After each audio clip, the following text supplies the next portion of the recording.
Hi everybody, welcome to my homestead and welcome to my channel. My name is Jared. In the April 2004 General Conference, at the time, Elder Dallin H. Oaks of the Quorum of the 12 Apostles gave this talk called Preparation for the Second Coming. And some of you already know, because we've covered this before on the channel, it seems like things started to increase since that time, meaning natural disasters and other things, other signs of the times. And so we're going to do a quick review of that. But the reason why I'm bringing this up is because we have some news coming out of Texas where, according to this is NBC News, Smokehouse Creek is now the second largest wildfire in state history. And I was not expecting this because it's February. According to the U.S. Department of Agriculture for the United States, typically wildfire season is it's between summer and fall, so we're still essentially in winter. And we have this second largest wildfire in state history for Texas. I'm always interested whenever it's like a large state or province or country, because it's harder because of its large area to achieve like the largest wildfire in history, right? Because it's not like that big of a deal if it was like Israel, for example. Israel is a small country. But for Texas, I feel like that's really saying something. And so let me show you really quick the spreadsheet that I'm using to keep track of wildfires. So what I have here are record-breaking wildfires. In red, that means that it's the largest wildfire or wildfire season for that area. In black, it's the deadliest. And then in gray, it's the most destructive. And so I've done everything that I can to fill this out. And I know that it's incomplete, but I've gotten all the major ones at least. There are different like resources you can go to, but even those resources are kind of incomplete. There's some places where you just can't really get a handle on what was the largest wildfire.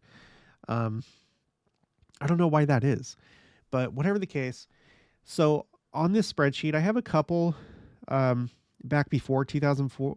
Before 2004, we have Australia in 1974 with its largest wildfire, and then in Wyoming, its largest wildfire in 1988. But then everything else comes into play starting in 2004, the year that President Oaks gave that talk. So we've had Alaska, both the largest single wildfire and its worst wildfire season in 2004. And then in 2006, we have Texas. That's when it had its largest single wildfire, which almost got to 1 million. It was at 907,000. It was called the East Amarillo Complex Fire. And, this might get beat within the next few days. Let's go back to the article. The Smokehouse Creek Fire is now the second largest wildfire in state history, according to the Texas A&M Forest Service, which said the fire has grown to an estimated 500,000 acres. So it's already more than halfway there to tying the largest wildfire. Okay, 30 of the largest wildfires occurred in the state between 1988 and 2022, with the largest being the East Amarillo Complex at 907,245 acres in 2006. The Big Country Fire in 1988, now the third largest, I guess because of this, burned 366,000 acres, followed by Perryton in 2017 at 318,156 acres, and Rockhouse Fire at 314,444 acres. The Smokehouse Creek Fire in Hutchinson County has grown to an estimated 500,000 acres and is 0% contained. So at the time that I'm recording this, which is 11:05 a.m. Central Time, this was the case 3 hours ago. Okay, the service said, the service said that the fire's behavior has moderated with decreased winds, but warned that it is still actively burning. So let's get a better picture of this. So this is where we're talking about. So, okay, here's the United States, right? And by the way, there's a notable fire right now in Nebraska. It's not the largest wildfire, but Yeah, it's pretty big. But anyway, here you have the affected area in Texas and crossing over into Oklahoma. And when you click on this is on U.S. Wildfire Activity Map on arcgis.com. It says Smokehouse Creek incident. And the way that they're counting it is that it's already crossed 1 million. But I don't know if like they've officially put all these like different wildfires over here into one, which would make it a complex fire. A complex fire is when you have separate wildfires that merge. So I don't know if this website knows something that the rest of us don't. I haven't been able to verify that this is all a complex fire now, but whatever the case, if this holds true, that the fire is at 1,010,000. Let's go back to my spreadsheet. Remember, the one in 2006 was 907,000. So that would mean that it is the largest wildfire. But I'm gonna wait until something more official comes out. If we go over to Zoom Earth, it shows it at 500,000, and you can see that there's these other smaller wildfires here. So I don't know, but whatever. And as of right now, according to Zoom Earth, and I'm sure this too. No, it doesn't say on this, but on Zoom Earth, it confirms that it's 0% contained. So, I mean, I'm no expert on wildfires, but I feel like just based on these facts, I think there's probably a good chance that it will become the largest wildfire. If it's currently 0% contained and at 500,000 acres, I'm sure it's going to make some more progress over the next few days, unless something pretty dramatic happens. So I don't know. But here we go. This is going to be, let's go back to my spreadsheet. This is going to be the second event for 2024. And I decided to make a new spreadsheet so we could visualize this a different way. So what I did is I put together a chart where I just take the number of these incidents. It doesn't matter if it's largest, deadliest, or most destructive. I just count all these up by year, and I put it on this graph, and this is what it looks like. Okay, again, I acknowledge that this is going to be incomplete. It's going to take a long time to hunt down all these different countries and provinces and states and stuff like that. But like I said, these are the more notable. I think I've captured the majority of the more notable fires. And this is what it looks like. Here's the trend line, right? And you can see things really took off around 2018 when President Nelson became president of the church. So really, I guess it kind of started 2017, the year before he became president of the church, but it's just gone crazy since that time. And the three biggest years are, in fact, 2018, 2020, and 2023. We keep seeing that happen. Like these 3 years seem to be highlighted. They seem to be milestones. So anyway, and then you see 2004 right here. It's the year that President Oaks gave that talk about the second coming. And things have gone crazy since that time. And it seems like the crazy isn't stopping. Okay, did I have anything else here? No, there's some other things. Texas fire burning near nuclear weapons plant, forces evacuations. Of course, this is affecting farming and agriculture, whatever.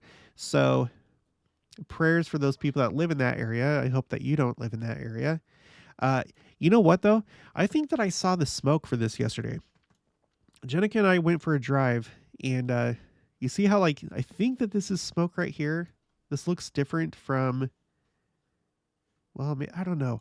All I can say is that when I was going for my drive, we were up here, this is us over here in Wichita, and we were driving this way, and we saw a column of smoke going like this, and it obscured the sun, made it red, and we were really confused because there weren't any fires in our area that were putting up that much smoke.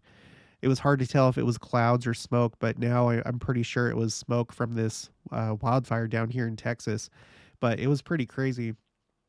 Um, okay, so let's look at a couple other things. Earthquakes. Okay, so oh no, wait. Um, I found Nebraska's worst wildfire season. That was back in 2012. So that's a new addition to my spreadsheet right here. The 2012 Nebraska wildfire season. And I have the sources right here. And then, Nebraska is one of those ones where I can't find what their largest, or I can't find at least how many acres burned from their largest wildfire. And I think it's because their largest wildfire was actually, it wasn't really a wildfire. It was ignited by the U.S. Army in their war against the Native Americans in that area. This was back in 1865. It was an act of war. And I guess they weren't so concerned about accurate measurements of the affected area. But according to this, uh, this is Ag Update, Nebraska's biggest prairie fire. That was it, but they don't put the acreage. They just say like hundreds of miles. So I don't know, whatever. But I'll put both of these in the description box below in case you want to check them out. So Nebraska, newest one that I have. Oops, let's not delete that whole row. Let's just do this. Take off the new marker. Okay. Now let's look at earthquakes. I've been trying to keep track of these, and this is kind of hard to do. I have to rely on Wikipedia for these numbers, so it's probably not going to be completely accurate, but I think accurate enough. And it only goes back to 1985, so it's kind of limited. But excuse me, the part of this spreadsheet that I'm the most interested in and have the most confidence in is the death toll by year. So you can see something pretty dramatic happened right here. You have these two big spikes. Well, what was this first one? What year was that? Oh, it was 2004, right? The day after Christmas, Indonesia got hit by a really strong earthquake and a tsunami, and over 200,000 people died, right? So President Oaks gave that talk earlier that year, and then this happened. And then 2008, there was another big one, 88,000 people. And then in 2010, another really deadly earthquake. It was in Haiti. Over 200,000 people died in that one. And then last year, there was a really bad earthquake. It was the earthquake in Turkey, the one that caused that Mount of Olives to split into two in Turkey, which I feel like is a very clear sign that we should all pay attention to. It's been about a year since that happened.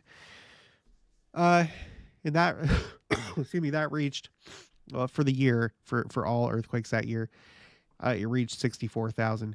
So if you were to draw a line right here, I guess I can do that. Let's use this little tool right here that I use. So if we go to 2004 and we draw a line right here, which side has more deaths, this side or this side? Well, it's definitely this side over here. So things have gotten worse as far as deaths are concerned with earthquakes. And then based on the data set that I have these two additional charts: earthquakes that are 6.0 and above, earthquakes that are 5.0 and above, and here's the trend line. So it seems, if this information is correct, that there is a increase in earthquakes, generally speaking. But death toll, for sure. That's absolutely for sure. Okay. And then we also have we also have volcanoes. And if we go over to these charts, let's find 2004. Here's 2004 right here. So this is total eruptions per year. And this is based on the Smithsonian's volcano website, where they keep track of these things. You can see there's a spike in 2004. Pretend that you don't see the rest of this and just look this way. It was at a new height, a new record, right? And things have just kind of increased since that time with total eruptions per year. 2004. Go down. This is new eruptions per year. And what's the biggest spike on this one? It's 2004 with 49. Right there. Active volcanoes per year. Let's see, that's 2008. 2004 is right here. But up to that point, 2004, this was the highest, and it's just kind of increased since that time. So I really feel like, just generally speaking, just when we look at these few things, things have increased since President Oaks gave this talk. So I want to read just a few things from this. Okay, so this is what makes this talk unique. I haven't seen any other general conference talks that does a list like this. He says, biblical and modern prophecies give many signs of the second coming. These include 1, the fullness of the gospel restored and preached in all the world for a witness to all nations. Number 2, false Christs and false prophets deceiving many. Number 3, wars and rumors of wars with nation rising against nation. 4, earthquakes in diverse places. And again, I'll remind you, so he says that, and then later that year, the day after Christmas, you have this earthquake and tsunami that killed over 200,000 people. So just saying. Number 5, famine and pestilence. Number 6, an overflowing scourge, a desolating sickness covering the land. 7, iniquity abounding. 8, the whole earth in commotion. 9, men's hearts failing them. And then he says this interesting thing here, because there's always people that want to say, when it comes to natural disasters, well, let me just read what he says. These signs of the second coming are all around us and seem to be increasing in frequency and intensity. For example, the list of major earthquakes in the World Almanac and Book of Facts, 2004, shows twice as many earthquakes in the decades of the 1980s and 1990s as in the 2 preceding decades. It also shows further sharp increases in the first several years of this century. The list of notable floods and tidal waves and the list of hurricanes, typhoons, and blizzards worldwide show similar increases in recent years. Increases by comparison with 50 years ago can be dismissed as changes in reporting criteria. So that's the thing. Oh, well, we have different criteria now. But then he says, but the accelerating pattern of natural disasters in the last few decades is ominous. So he's saying that we should look to these things. This is why I take note of these different events. That's why we're looking at Texas today.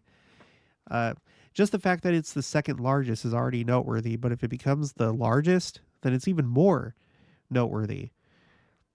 So this is just crazy.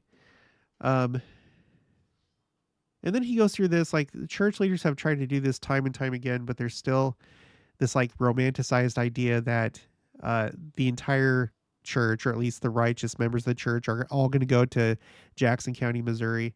The church has tried time and time again to dispel that notion. It's false. It's not right. New Jerusalem will be built, but not everybody's going there. Zion has spread all across the world. So this section right here talks about that. He talks about in the early days, yes, you had to immigrate, but that's not how it is anymore. But people still persist with that idea. And then section 3, he says, while we are powerless to alter the fact of the second coming and unable to know its exact time, we can accelerate our own preparation and try to influence the preparation of those around us. A parable that contains an important and challenging teaching on this subject is the parable of the 10 virgins. Of this parable, the Lord said, "And at that day, when I shall come in my glory, shall the parable be fulfilled, which I spake concerning the 10 virgins." D&C 45:56. Given in the 25th chapter of Matthew, this parable contrasts the circumstances of 5 foolish and 5 wise virgins. All 10 were invited to the wedding feast, but only half of them were prepared with oil in their lamps when the bridegroom came. The 5 who were prepared went into the marriage feast, and the door was shut. The 5 who had delayed their preparations came late. The door had been closed, and the Lord denied them entrance, saying, "I know you not." Watch, therefore, the Savior concluded, which some people are against. they're against watching for signs of the times and always want to explain things away, or they want to push the second coming off into the future for some reason. Watch therefore, the Savior concluded, for ye know neither the day nor the hour wherein the Son of Man cometh. But, of course, there's always people that think that they know, that they may not say that they can predict the day, but they'll say, no, it can't happen today. It can't happen tomorrow because I know this or that, because they have their own special interpretations of Scripture, which, by the way, when you listen to the prophets and apostles, there's a big disconnect in their interpretations compared to authoritative sources, the prophets and apostles themselves. And then he continues, the arithmetic of this parable is chilling. The 10 virgins obviously represent members of Christ's church, for all were invited to the wedding feast, and all knew what was required to be admitted when the bridegroom came, but only half were ready when he came. So, this is interesting. I wonder if this is meant to be like an actual percentage, like about half of the church is going to be ready and half is not. I wouldn't be surprised. I really wouldn't. And we all know what's required. I think that we'd be safe in saying that having a temple having a temple recommend and being worthy of that temple recommend, in other words, not lying to your bishop and stake president, but actually truly being worthy of it, is probably what's required. That's probably, the basic requirement. I'm not in a position to say that for sure, but President Oaks here is like talking to us as though we all know. And I feel like that's the most common sense thing is be worthy to have a temple recommend, and then be keeping your covenants in addition to that, like keep following the commandments. So, I don't know. This talk was given. He hasn't given really a talk like this since. And I haven't seen a talk that goes through the signs of the times, where they just list out the signs of the times. And notice what he lists and what he doesn't.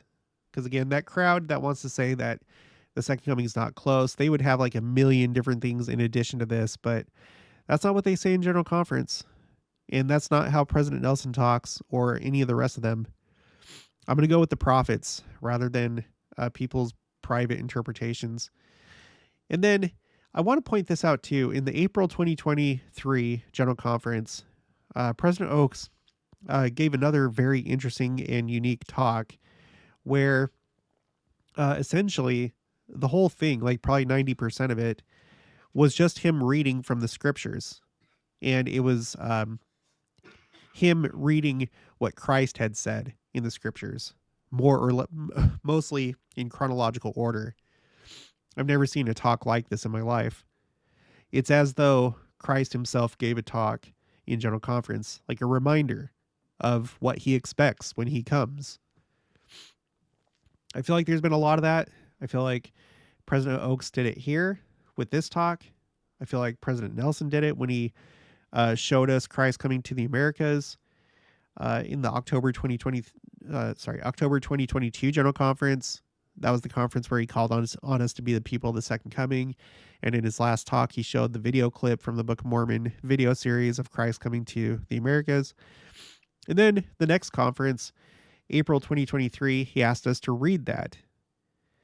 So it's like they're trying to help us understand and visualize and remember what's expected when Christ comes, what you can expect to see and hear, and what he expects of us when he comes. So, all right, well, that's going to be it for this one. If you haven't already, please make sure to subscribe, like this video if you liked it, leave your thoughts and opinions down in the comments below. Also, make sure to share it, and I'll talk to you guys later.